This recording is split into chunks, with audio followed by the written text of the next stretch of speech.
안녕하세요. 저는 미친 시댁과 인연을 끊고 제 가정을 지켜낸 30대 여자입니다. 사람들은 종종 가장 무서운 적은 가장 가까운 곳에 있다고 말하곤 합니다.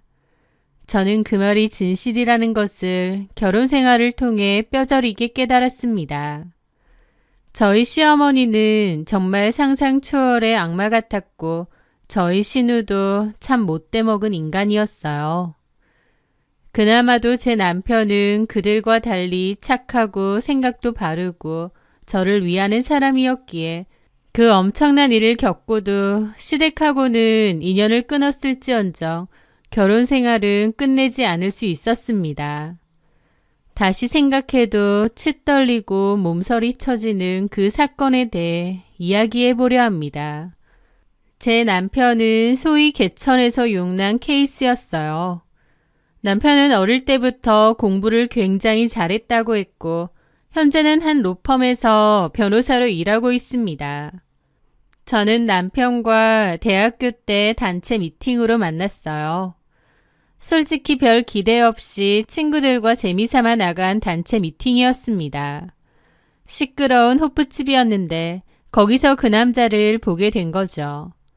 어쩌다 보니 그와 나란히 앉게 되었고 저희는 다른 사람들의 소란을 뒤로한 채 둘만의 대화를 나누게 되었습니다. 그는 제 전공이나 꿈에 대해 진지하게 물어봐 주었고 저는 그의 지적인 눈빛과 차분한 말투에 끌렸습니다. 그는 법학과를 다니고 있었는데 변호사가 꼭 될 거라고 했죠.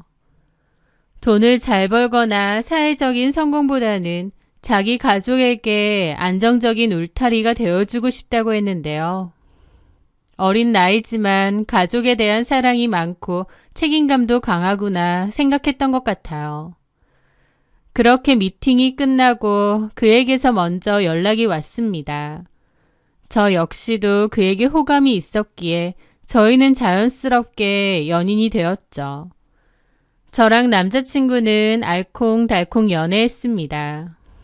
그러다가 남자친구가 자신의 집 사정에 대해 이야기를 하더라고요.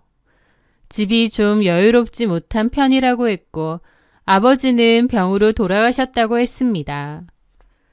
책임감이 강했던 아버지는 수술 때문에 병원에 가기 직전까지 가족들을 위해 일을 하고 돈을 버셨다고 했어요.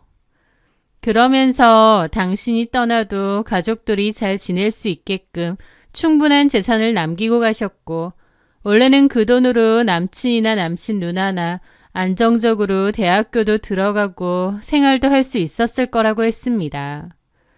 하지만 자신의 어머니가 돈에 대한 개념이 좀 부족하고 기도 얇은 편이었대요. 친척들이나 친구들한테 돈을 빌려주거나 투자 권유에 함부로 투자를 하는 등 이래저래 돈을 많이 날렸다고 했죠. 등록금까지 그렇게 해버리는 바람에 하마터면 남자친구는 대학 입학을 못할 뻔하기도 했답니다. 우리 엄마랑 누나가 좀 철딱서니가 없어. 현실 감각도 좀 부족하고. 그래도 가족이니 어쩌겠어. 그리고 아빠가 돌아가시기 전에 나한테 가족들 잘 부탁한다고도 하셨고. 내가 변호사가 돼서 돈 많이 벌어서 엄마랑 누나 다 책임지고 건사해야지. 저는 그런 말을 하는 남자친구가 책임감이 강해 보여서 좋았습니다.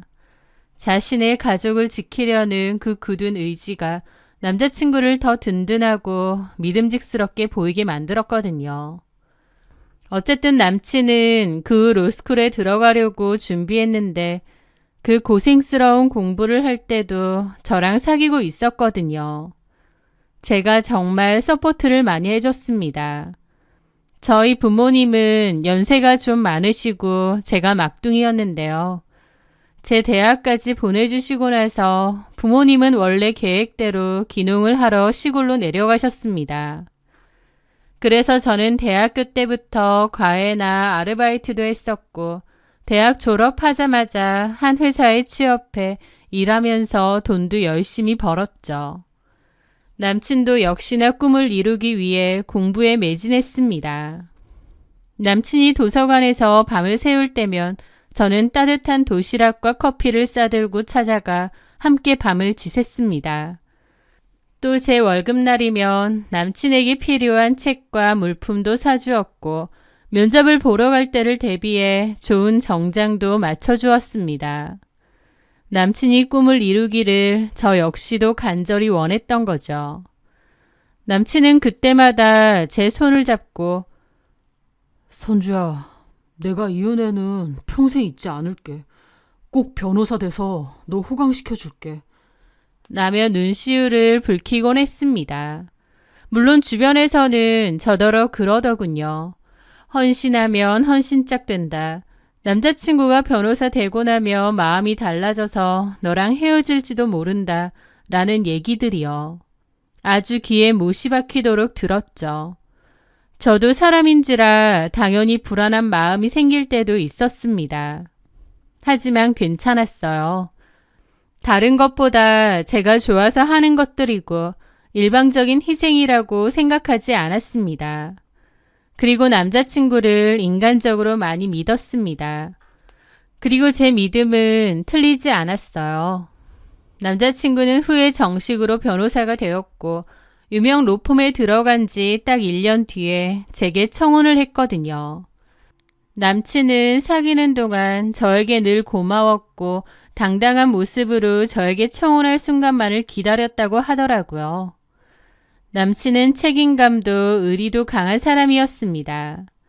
남친 말로는 돌아가신 아버지랑 자기가 비슷한 성격이라고 했죠.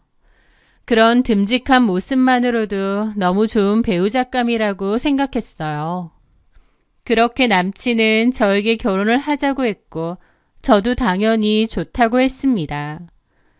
행복한 마음으로 양가의 인사를 드리고 본격적으로 결혼을 준비를 하기로 했죠. 그런데 예상치 못하게 남자친구의 어머니가 갑자기 저를 반대하셨어요. 어머님은 저희가 사귀는 사실을 진작에 알고 계셨고 심지어 사귀는 동안에 만나뵌 적도 있었습니다. 그때는 아무 얘기도 없으셨고 오히려 제가 뒷바라지 한다는 말에 기특해 하시기도 했거든요. 그런데 막상 저랑 진짜 결혼한다고 하니 며느리로서 제가 성에 차지 않으셨던 것 같습니다. 저희가 결혼 소식을 전하기 위해 찾아간 날 어머님의 반응은 차갑기 그지 없었거든요. 무슨 결혼을 이렇게 서둘러서 해? 자리 잡고 천천히 해도 되는 것을. 엄마, 왜 그러세요? 저 변호사 되고 나면 바로 선주랑 결혼한다고 여러 번 말씀드렸잖아요. 그리고 그동안 선주가 제 뒷바라지를 얼마나 해줬는데요. 아니, 그거야 네가 변호사 되면 선주도 남는 장사니까 미래를 보고 투자한 거 아니겠니? 뭐 그렇게 순수한 마음은 아니었을 거 아니야.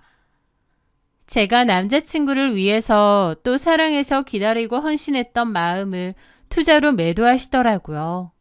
남친은 그 말에 자기가 더 기분 나빠하면서 말씀 함부로 하지 마시라고 했고 어머님도 아들 눈치가 보이는지 더 이상은 말하지 않으셨습니다. 남자친구는 저에게 미안하다고 했지만 저는 어머님이 이렇게 저를 마음에 안 들어 하신다는 사실만으로도 충격이 컸죠. 흔쾌히 결혼 허락을 하실 줄 알았는데 그게 아니었던 거니까요. 게다가 나중에 저한테 따로 연락하셔서는 한번 만나자고 하셨어요. 창민이한테는 말하지 말라고 하시면서요. 그렇게 밖에서 만나게 되었는데 남친의 누나도 같이 나왔더라고요. 그리고 그 두 사람은 노골적으로 결혼을 반대하면서 저를 깎아내리시는 겁니다. 남친이 이제 번듯한 변호사고 유명 로펌 들어가서 돈도 잘 버는데 마음만 먹으면 얼마든지 잘 사는지 더 잘난 여자를 며느리로 맞이할 수 있다고. 창민이를 생각하면 더 좋은 조건의 여자를 만날 수 있게 행복을 바래줘야 되는데 제가 너무 욕심을 부리는 거 아니냐고 하시는 거예요. 어머님도 어머님이지만 남친 누나는 더더욱 말을 직설적으로 막 하는 겁니다. 솔직히 우리 창민이 앞길에도 도움이 될 만한 여자가 며느리로 들어오는 게 맞다고 생각하지 않아? 우리 창민이가 워낙 책임감도 강하고 의리가 있어서 선주 너한테 프로포즈도 한 것 같은데 양심이 있으면 네가 거절해야지. 막말로 선주 네가 우리 창민이를 위해서 뭘 해줄 수 있는데? 우리 창민이 사무실을 차려줄 수 있어? 아니면 앞길에 도움이 돼줄 수 있어? 라더군요. 저한테 막 따지는데 좀 어이없었죠. 제가 남자친구와 사귀는 동안에는 언니랑 잘 지냈었습니다. 가족 같은 사이라고 생각했기에 언니한테 주라면서 선물도 종종 보내주기도 했고요. 언니가 취업한다고 했을 때 면접용으로 쓰라고 구두 상품권도 줬었고 아이패드도 선물해 준 적 있어요. 그 외에도 이래저래 선물도 많이 하고 잘 지냈습니다. 그때는 고맙다면서 내 동생이 여자친구 하나는 잘 뒀다 어쩐다 했었는데 이제 와서 제가 수준에 안 맞다고 자기 동생이랑 헤어지라는 거예요. 그 상황이 너무 비참하고 기가 막혔습니다. 내가 왜 이런 모멸감을 느껴야 되나 싶었죠. 저도 저희 집에서는 귀한 딸인데요. 그래서 남자친구에게 이별을 고했습니다.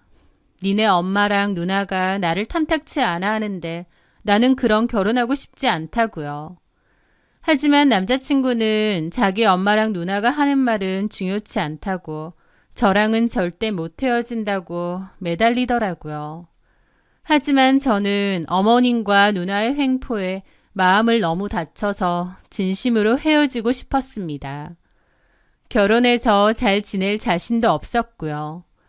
하지만 남친은 저랑 절대 못 헤어진다고 엄마랑 누나는 자기가 설득하겠다고 했습니다. 그리고 만약 설득이 안 되면 엄마랑 누나의 의견은 무시하고 그냥 저랑 결혼을 강행할 거라고까지 하면서요. 남자친구가 그렇게 말해주니 솔직히 고맙기도 하고 그 진심이 더욱 와닿더라고요. 결국 남자친구는 무조건 저랑 결혼하겠다고 강하게 몰아붙였습니다. 허락 안 해주면 인연 끊겠다는 소리까지 하면서요. 남친이 그렇게 나오니 어머님도 마지못해 허락해 주셨고 저희는 힘겹게 결혼에 꼴이 나게 되었죠. 하지만 결혼 후에도 어머님은 제가 계속 탐탁치 않으셨는지 제 앞에서 대놓고 아쉬움을 표현할 때가 많으셨습니다. 그런 게 너무 스트레스기도 했지만 그래도 남편이 워낙 저에게 잘했다 보니 그러려니 하고 참았습니다. 그러던 어느 날 어머님 신우와 같이 백화점에 갔는데요. 어머님이 어떤 아주머니랑 우연히 만나서 반갑게 인사를 하시더라고요. 그 아주머니는 딸이랑 같이 있었는데 어머님이 특히 그 딸을 너무 좋아하고 반가워하는 겁니다. 나중에 알고 보니 어머님은 그 아주머니의 딸을 며느리로 삼고 싶었던 것 같더라고요. 그 아주머니네 남편이 대학 교수고 그 아주머니는 건물주라고 했습니다. 그 딸은 유학파 출신의 음대를 나왔고 현재는 큰 입시 전문 음악학원을 운영한다더라고요. 친정도 잘 살고 그 딸도 유학파 출신의 돈도 많은 데다 무엇보다 그 딸이 저희 남편에게 호감이 좀 있었대요. 저희 남편은 그 여자에게 관심 없고 저밖에 없었지만 저희 어머님 입장에선 너무 혹하고 아까운 며느리감이었던 거죠. 그러면서 제 앞에서도 노골적으로 그 딸을 칭찬하고 아쉬워하는 모습도 보이셨습니다. 신우까지 같이요. 아휴, 쟤는 언제 봐도 저렇게 세련되고 예쁘니. 가만히 있어도 분해가 난다. 진짜 부자니까 분해가 나겠지. 제가 우리 창민이한테 마음이 좀 있었는데 아휴, 둘이 잘 됐으면 얼마나 잘 어울릴까. 그러게 우리 창민이한테 의리의리한 변호사 사무실도 바로 차려줬을지도 몰라. 아휴, 그것뿐이겠니? 저 집에 돈이 얼만데. 아휴, 내 팔자야. 제 앞에서 그러시는 겁니다. 그러한 행동들이 너무 거북하고 기분도 나빴지만 괜한 자격지심 소리 들을까봐 그냥 가만히 있었습니다. 속으로 그 모든 게 너무 상처였어요. 결혼하고 나서도 어머님이 나를 며느리로 인정하지 않고 계속 아쉬워하신다는 게요. 가정의 분란을 일으키고 싶지 않아 남편에게도 말하지 않고 꾹꾹 참았지만 제 마음에는 상처가 차곡차곡 쌓였죠. 그러다가 신우도 그맘때 갑자기 결혼을 하게 되었습니다. 신우네 남편 될 사람은 회계사라고 했는데 집이 엄청 잘 산다고 하더라고요. 상대 남자는 신우보다 9살이 많다고 했습니다. 남자 쪽에서 결혼을 서둘러서 만난 지 3개월 만에 결혼을 했는데요. 남자 쪽 나이가 있다 보니 최대한 빨리 아이를 가졌으면 한다더라고요. 신우의 시댁과 남편이 신우에게 바라는 건 아이를 빨리 가지는 것 뿐이라고 할 정도였습니다. 그래서 신우도 신혼 초부터 아이를 가지려고 부단히 노력했는데 아이가 잘 안 생긴다고 하더라고요. 그걸로 신혼 초반부터 난임센터 다니고 엄청 고생을 했습니다. 제가 볼 땐 남자 쪽 문제가 큰 것 같은데도 남자는 적극적으로 치료를 안 하고 신우 혼자만 죽어나는 느낌이었죠.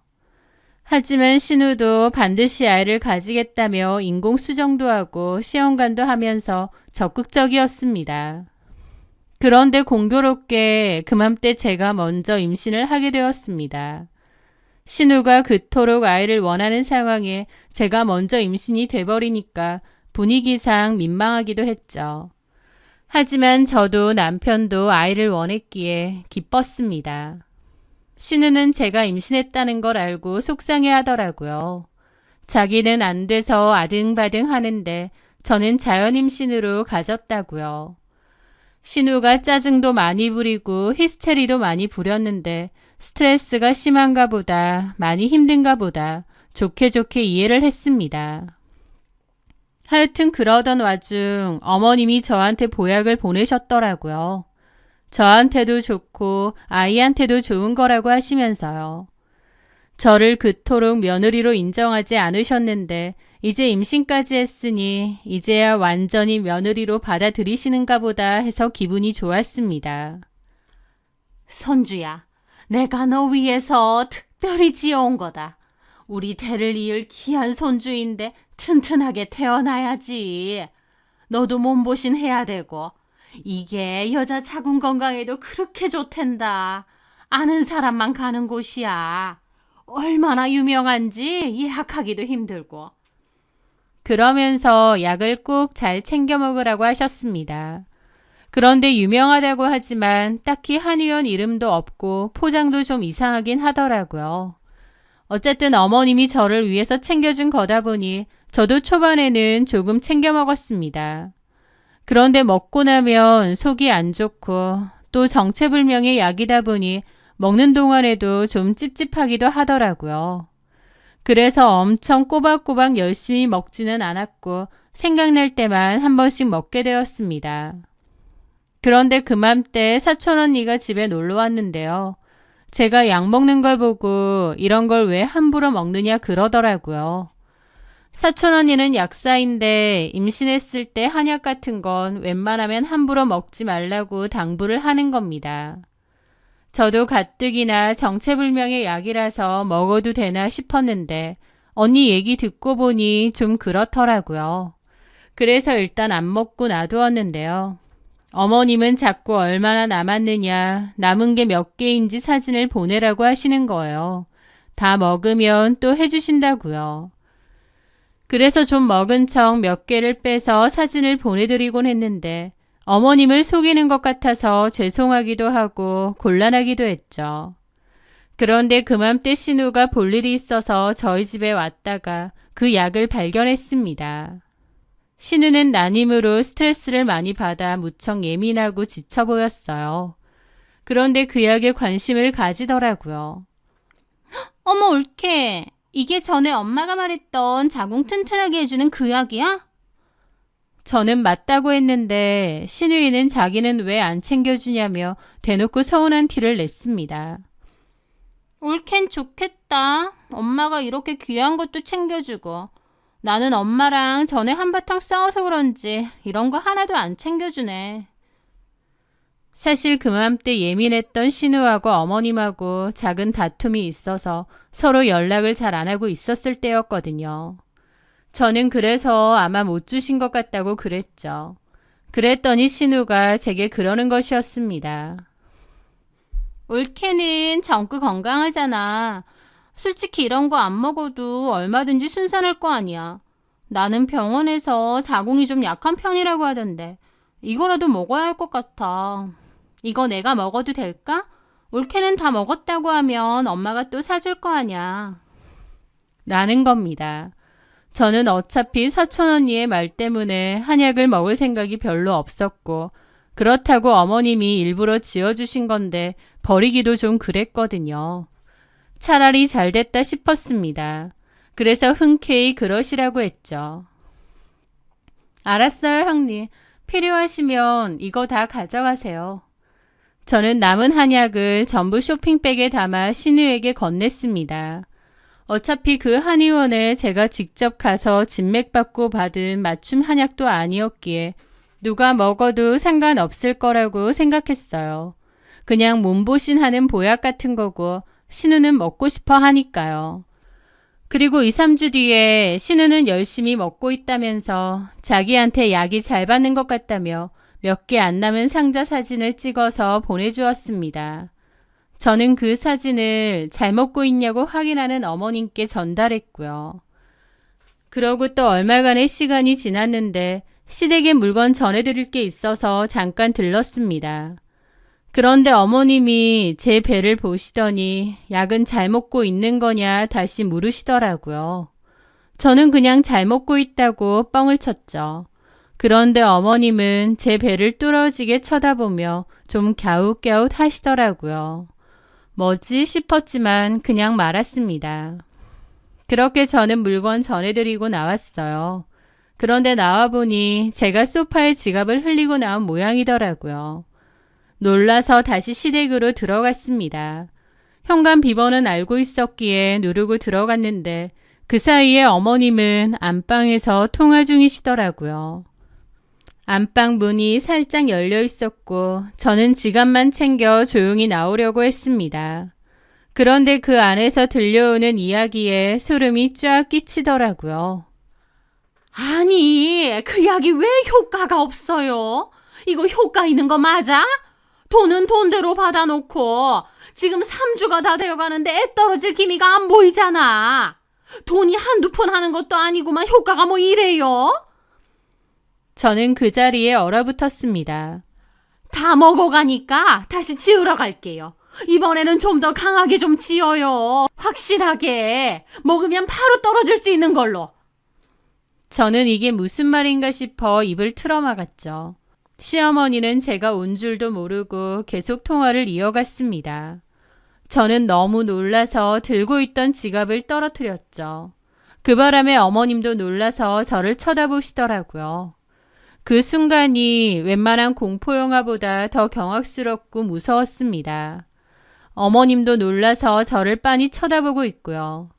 저는 그대로 집 밖으로 달려나갔습니다. 충격이 너무 컸고 정신없이 집으로 달려갔죠. 집에 왔는데 충격과 소름이 가시지를 않는 겁니다. 그러니까 어머님이 나한테 준 약이 임산부 몸보신하는 보약이 아니라 애 떨어지게 만드는 그런 약이란 말인가? 진짜 너무 무섭고 화가 나더라고요. 내가 그렇게 마음에 안 들어서 뱃속에 손주까지 지우려고 작정하셨나 싶고요. 그 와중에 어머님은 계속 전화를 하셨고 저는 받지 않았습니다. 그랬더니 저희 집까지 한달음에 달려오셨더라고요. 저는 문도 안 열어드리려다가 뭐라고 하는지 드러나 보자 싶어서 열었습니다. 그랬더니 들어오시자마자 저보고 오해라면서 말도 안 되는 변명을 하시는 겁니다. 몸보신하는 약이 아니라 애 떨어지게 하는 약이라는 거 다 들었는데요? 그런데도 제가 오해한 거예요? 그거는 다른 약이고 너한테 준 거는 진짜 좋은 약이야. 어디 갖고 와봐라. 내가 지금 네 앞에서 당장 먹어볼 테니. 너 혼자 오해하고 왜 난리야? 오해요? 그럼 아까 그 통화는 뭔데요? 그거는 친구 부탁으로 한 거다. 친구가 필요한 데가 있어서. 하여튼 너한테 준 거는 진짜 좋은 약 맞아. 너는 나를 도대체 뭘로 보는 거니? 네 뱃속에 있는 애 우리 창민이 애야. 그런데 내가 미쳤다고 너한테 안 좋은 걸 주겠니? 주셨잖아요. 얘가 진짜 어디 들고 와보라니까. 내가 네 눈앞에서 그거 다 먹으마. 그러면 내 말 믿겠니? 라면서 뻔뻔하게 소리를 지르시더군요. 그래서 제가 그랬죠. 어머님이 무슨 의도인지는 모르겠는데요. 죄송하지만 저 어머님이 주신 약 안 먹었습니다. 뭐라고? 다 먹었다고 몇 개 안 남은 상자 사진도 보냈잖아. 그건 뭐야? 그거 제가 먹은 거 아니고요. 형님이 드신 거예요. 그 말에 어머님은 정지화면이 되더라고요. 엄청 당황하신 것 같았습니다. 뭐라고? 우리 라이가 먹었다고? 그게 무슨 소리야? 저희 집에 오셔서 자궁 튼튼해지고 좋아지는 약이 이거냐면서 양보해달라고 해서요. 그래서 그러라고 하시고 다 싸드렸어요. 어머님은 기함을 하는 겁니다. 그걸 왜 우리 라이한테 줘? 왜 이러세요, 어머니? 어머님 방금 저한테 여자 몸에 너무 좋은 약이라면서요. 그럼 형님이 드셔도 좋은 건데 왜 화를 내세요? 그런데 어머님이 경악을 하시더니 아악하고 비명을 지르시는 겁니다. 그 꼬라지를 보는데 저도 너무 열받더라고요. 자기 딸이 먹었다고 하니 저렇게 방방 뛰는 걸 저한테 먹이다니요. 진짜 미친 거 아닌가 싶었고 너무 열받았죠. 왜 이러세요? 저한테 독약이라도 주셨어요? 어머님이 좋다고 귀한 거라고 하셨잖아요. 형님이 그거 거의 다 드셨다던데 무슨 문제 있어요? 제 말에 어머님은 얼굴이 새하얗게 질리더니 일단 급하게 전화를 하시더라고요. 아마 신우에게 전화를 거는 것 같았죠. 신우는 전화를 안 받은 듯 했고 어머님은 안절부절 못하더니 그대로 달려나가는 겁니다. 아마 신우에게 가는 것 같았죠. 그 모습에 얼마나 기가 막히던지요. 도대체 나한테 그리고 내 뱃속의 아이한테 뭘 먹이려고 한 건가 싶고요. 저는 그 후 찍어놨던 약 사진 속에서 작게 적혀있는 전화번호를 발견했고 알아봤습니다. 알고 보니 제대로 된 한의원도 아니고 이상한 약들을 만들어 파는 불법적인 건강원 같은 데더라고요. 어머님은 제가 임신한 걸 원치 않았기에 그걸 저에게 먹이려 한 겁니다. 저는 이 모든 사실을 남편에게 말했고 남편도 몹시 경악했죠. 제 앞에서 무릎까지 꿇고 미안하다고 했습니다. 남편은 어머님에 대한 분노와 배신감으로 질려 있었죠. 어떻게 이런 짓을 벌일 수 있냐고요. 그리고 남편은 제가 그래도 몇 포 먹었으니 혹시 건강에 문제가 있는 건 아니냐 물었고 저는 최근 검진 갔다 왔는데 별다른 문제는 없다고 했습니다. 남편은 이성을 잃고 어머님에게 달려갔습니다. 그리고 한바탕 뒤집어 엎었다고 하더라고요. 도대체 왜 그랬느냐 물어보니 그 부잣집 딸이 아쉬워서 저랑 남편 이혼시키고 그 딸내미를 붙여주고 싶어서 그랬답니다. 사실 그 집 딸도 유학할 때 짧게 결혼했다가 이혼한 전력이 있기 때문에 그 집에서도 저희 남편이 이혼하고 오면 상관없다고 했다는 거예요. 며느리 바꾸고 싶어서 저한테 그 미친 약을 먹였던 거죠. 저희 남편 완전 뒤집어지고 어머님하고 인연 끊겠다고 했다더군요. 변호사인 그가 자신의 어머니가 저지른 일이 얼마나 큰 범죄인 건지 모를 리 없었죠. 남편은 집에 돌아와 어머님에게 전화를 걸었습니다. 그리고 차갑게 말했죠. 엄마가 한 행동은 인간이 할 짓이 아니에요. 나는 다시는 엄마 얼굴 보고 싶지도 않고 엄마라고 부르고 싶지도 않아요. 엄마가 이렇게 위험하고 무서운 사람인 줄 몰랐어요. 다시는 저희 앞에 나타나지 마세요. 라고요. 그리고 나중에 들으니 그 정체불명의 약을 먹은 신우는 자궁 상태가 안 좋아져서 더더욱 임신이 힘들어졌다고 했습니다. 그 사실을 알게 된 신우는 이게 다 엄마 때문이라고 뒤집어졌다고 하더라고요. 신우가 어머님을 원망하며 모녀 사이는 완전히 파탄났고 그 집에서도 신우가 계속 아이를 못 가지니 이혼 얘기까지 나온다고 하더군요. 어머님의 그 미친 행동 때문에 아들과도 의절하고 딸한테도 엄청난 피해를 준 겁니다. 저도 마음 같아서 시어머니를 확 고소해버리고 싶었죠. 남편도 제가 그렇게 해도 할 말 없다고 했고요. 하지만 저는 내 몸에 문제는 없었으니 괜찮다고, 다만 다시는 어머님 얼굴을 보고 싶진 않다고 했습니다. 남편하고 이혼할 게 아니기 때문에 더 크게 문제를 만들 생각은 없었고, 대신 다시는 안 보고 살겠다고 결정을 내린 거죠.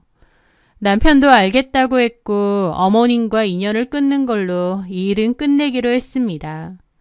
그렇게 저는 시어머니도 신우하고도 더 이상 연락 안 하고 지냅니다. 남편은 그 일로 늘 저에게 미안한 마음을 안고 산다고 하더라고요. 남편하고는 여전히 잘 지내고 있고 그 아이도 건강하게 출산했습니다. 어머님이 그 뒤에 자기가 정말 미안하다며 아이 사진 한 번만 보내달라고 연락이 왔는데요. 그 문자도 바로 지워버렸습니다. 진짜 뻔뻔하신 분이구나 싶더라고요. 가끔 문득 그날의 일이 떠오르면 아직도 온몸에 소름이 돋습니다. 한 사람의 삐뚤어진 욕심이 자신의 핏줄인 손주를 해치려고까지 했다는 사실이 믿기지 않아서요. 돈이 무엇이기에, 욕심이 무엇이기에 사람을 그토록 악마로 만들 수 있는 걸까 궁금합니다. 결국 어머님이 저를 해치기 위해 준비했던 그 독은 고스란히 그녀의 딸에게로 향했지만요. 남을 저주하면 그 저주가 결국 자기 자신에게 돌아온다는 말이 이렇게 무섭게 실현될 수도 있구나 싶었습니다. 하지만 저는 이 모든 지옥 같은 일을 겪고도 저희 가정을 지킬 수 있었습니다. 남편은 자신의 어머니가 저지른 끔찍한 잘못 앞에서 저에게 진심으로 사과했고 무조건적인 제 편이 되어주었습니다. 그랬기에 저도 이혼까지는 가지 않았던 것 같고요. 어머님과 신우와의 인연은 끝났지만 지금 제 가정은 끝까지 잘 지키며 보란듯이 행복하게 살려고 합니다. 긴 제 이야기 들어주셔서 감사합니다.